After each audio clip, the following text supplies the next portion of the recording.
Hello दोस्तों आज हमारा देश में कुछ ऐसे कानून को पारित किया जा रहा है जो है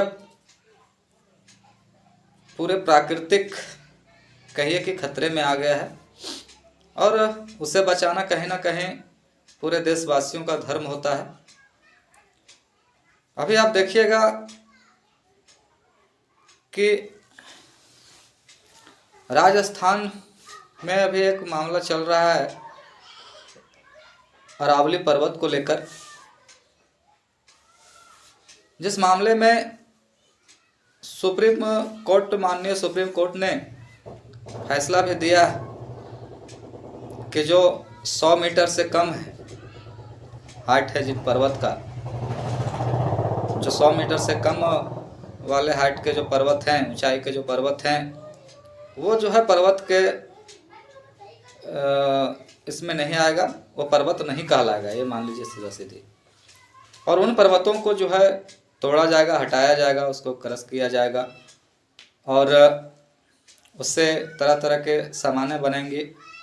पहले तो सीमेंट वगैरह जो भी बनेगा उसमें, और सीमेंट बनेगा तो आप जान लीजिए कि सीमेंट बनाने वाली बड़ी बड़ी कंपनियां कौन है, किनको फ़ायदा होने वाला है सीधा सीधी। तो आप ये जान सकते हैं कि अरावली पर्वत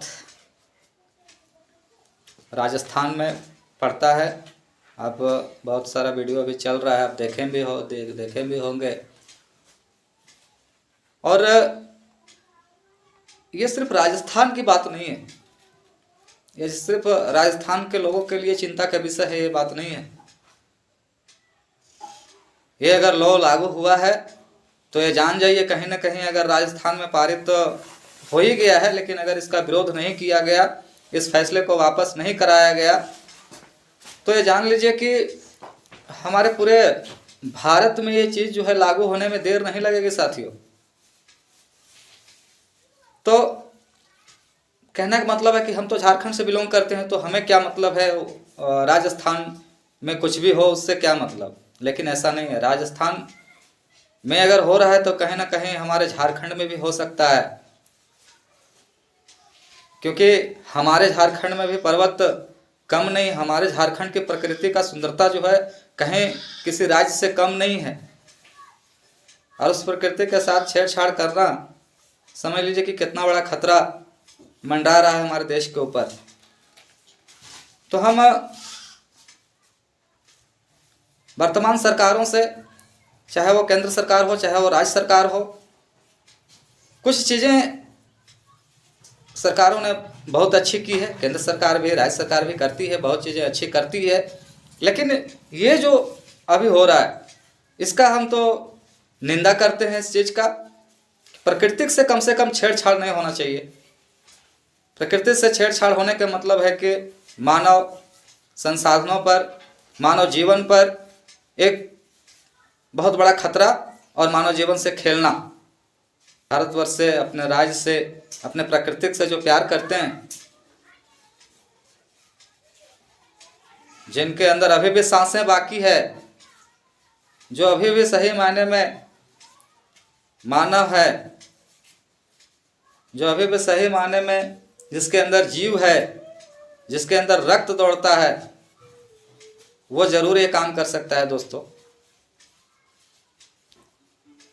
और आप अगर कुछ नहीं कर सकते हैं, कम से कम वीडियो जो भी बनता है उसको शेयर किया कीजिए, उसको लाइक किया कीजिए। और जरूरत पड़े तो ऐसे लड़ाइयों में पीछे नहीं रहना चाहिए, क्योंकि ये हमारा सांस्कृतिक, हमारा प्राकृतिक, हमारा जीवन का बहुत बड़ा स्रोत है दोस्तों। हमारा घर ही सही सलामत रहे, ये बहुत बड़ी बात नहीं है। हमारे आसपास, हमारे प्रखंड, हमारा डिस्ट्रिक्ट, हमारा राज्य, हमारा देश सब सुरक्षित रहेगा तो हम भी सुरक्षित रहेंगे दोस्तों।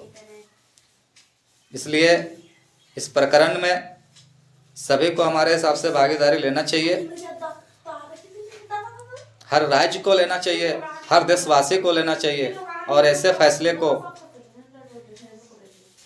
जो है वापस कराने में हर हमेशा सहयोग करना चाहिए दोस्तों।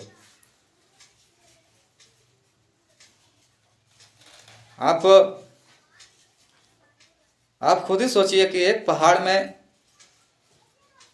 एक छोटा सा पहाड़ रहता है, एक छोटा सा आकृति का जो पहाड़ रहता है, उसमें कितना सारा जंगल होता है, कितना सारा पौधा होता है, उसमें कितने वन प्राणी उसमें जीवित रहते हैं। तो ये सारी चीज समझने की जरूरत है। यह फैसला कैसे हो गया ये हमारे समझ से परे है। माननीय सुप्रीम कोर्ट का फैसला तो सराखों पर रहता ही है, लेकिन फिर भी इसमें कहीं ना कहीं संदेह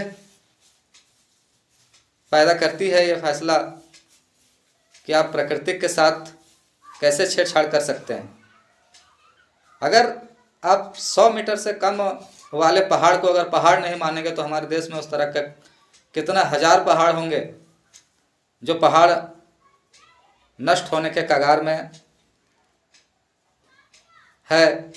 इस फैसले से सभी पहाड़ों पर खतरा मंडराने लगेगा दोस्तों। तो इस वीडियो को आप सबों से आग्रह होगा, हमने तो आज तक कभी नहीं बोला कि वीडियो आप शेयर कीजिए, नहीं कीजिए, लाइक कीजिए, नहीं कीजिए, लेकिन हमें लगता है कि अगर हम मनुष्य हैं, अगर हम प्राकृतिक के भरोसे जिंदा हैं, अगर हमें शुद्ध हवा, हमें शुद्ध पानी चाहिए, तो इस लड़ाई में आगे आना होगा। इसलिए कम से कम इस वीडियो को शेयर कीजिए, लाइक कीजिए।